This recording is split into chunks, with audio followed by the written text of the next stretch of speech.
when you're dyslexic and they didn't understand dyslexia at the time, and you can't do with almost what you feel or know that every other student who's asked to read at any point they can just pick up a book and read, some better than others.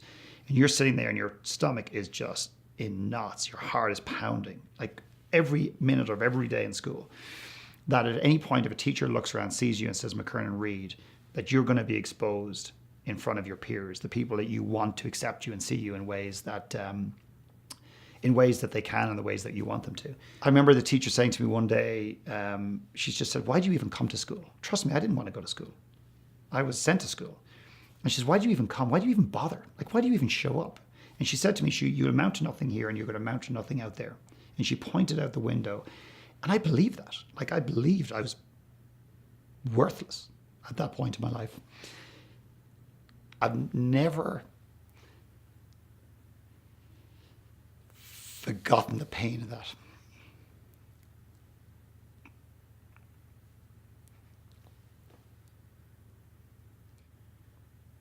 As weird as this might sound,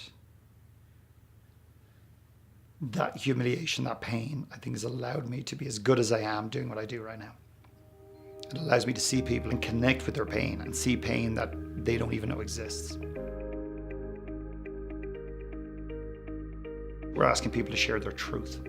We created a live event where 80% of the speakers have never spoken publicly before. They get to share their one last talk in 15 minutes or less. And what we realized is that so many people want to understand the importance of one last talk and how to create it. And that's why we created the book. People being able to pick the book up anywhere in the world and understand that, and being challenged to the core that their story matters, that they have a story that's worth telling to humanity, and that somebody somewhere else on the other side of the globe, after hearing that story, will say, wow, I'm not alone. Okay? Number one. Number two, realizing that actually, if that's the case, and I began to accept my story and realize my story based on somebody else's willingness and courage to share theirs.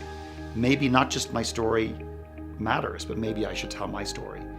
And that ripple effect, that's why the book exists. I met a man on the way to this location who I know, and he said, I'm excited for your book. And I said, great. And he turned around and he said, you know what I'm doing for Christmas? I'm buying the book for all of my family, and we're all going to do our one last talks to each other. Like I can feel the emotion coming through me right now. I've already achieved everything I could have imagined with this book already. I do believe that I've left an impact at some level in my own little way. What do you think? Awesome. One last talk.